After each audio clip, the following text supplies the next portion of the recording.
Napel na, nakalimutan. Every morning he starts his day with Susta Jen. Basta nandito na yung mga PA, ibig sabihin, dapat on the set na. Importante, habang nag-eksena siya, dapat sinisigurado namin na nandun kami. Nakapaligid kami para kung may kailangan siya. Bilang artista, gumagawa siya ng paraan para makausap niya mga tagahanga niya. This is normally lunchtime. You have to line up and ask for food. My name is Danilo J. Moica IV. I am known as Bango. I am 48 years old and I'm Gabby's personal assistant. Si Gabby, noong early 80s, magkasama na kami niyan. So when he arrived from the States, sinanad niya ako agad, and when he found out na on and off ako sa call center, at the time I was floating, so he asked me to work for him.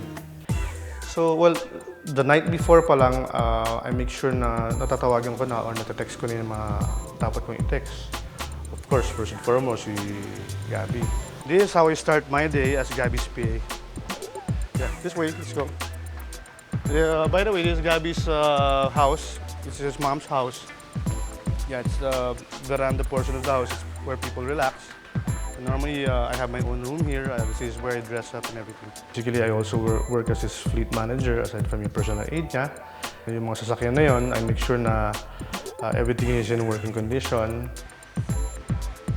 Yan, ito yung mga sasakyan ni Gabby. And as you can see, napakarami niyang sasakyan na kailangan i-maintain. And si Sir Gabby's, normally he says hi to his... Oh, yan. Every morning he starts his day with Susta Jen. And says hi to yung binabati niyo muna yung mother niya. So he'll prepare his things muna and I'll make sure that, again, yung sasakyan niya is in running condition.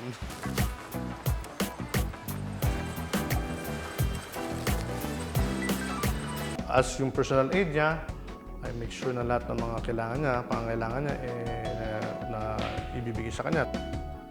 Si Miss Lily is ang makeup artist ni Sir Gabby. Dito niya mini-makeupan siya, itong van na to, dito silang dalawa nananatili pag start ng taping. Normally, pag tatawagin na siya sa eksena, lagi kami naka-standby niyan. Ako, yung personal aid niya, yung personal assistant. Ayun na. Labas yung Sir Gab. Basta nandito na yung mga PA, ibig sabihin, dapat on the set na.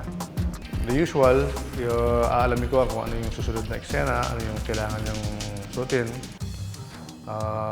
Sasabihin ko si Lily kung kailangan siyang i-retouch o hindi. Tutulungan kami sa bagay na yun kung handa na siya. Sige, pare. Importante, habang nag-eksena siya, dapat sinisigurado namin na nandun kami. Nakapaligid kami para kung may kailangan siya, tulad na kailangan siya i-retouch o kaya mayroon siyang kailangan ipahawak tulad ng cellphone niya o mayroon siyang kailangan ipabili, nandun lang kami para madali kami tawagin. Napel na, nakalimutan. Ayos ah. Si Pango, talagang Picture. So ako, as usual, pipila ako para sa pagkain ko. This is normally lunchtime. You have to line up and ask for food. Yan. Normally, kumakain ako katabi ng van. So, bon appetit.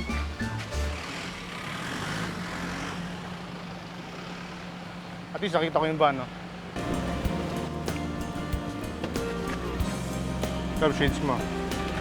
Yung pinakahuling eksena niya, nandun siya sa loob ng kotse kasama si Andy Agudman. At kumuha sila ng yung trailer shots na nakasakay sila sa kotse. Doon nagwakas yung taping for today. Para sa akin, napaka-natural yung tao. Napaka-down to earth niya. Akala ng mga iba, Gabby Concepcion, snob, burgis, pero may pagmamalaki ko na yun ang kabaliktaran talaga na yung tunay na pagkatao niya. Napaka-open niya sa mga kaibigan niya, sa mga fans niya.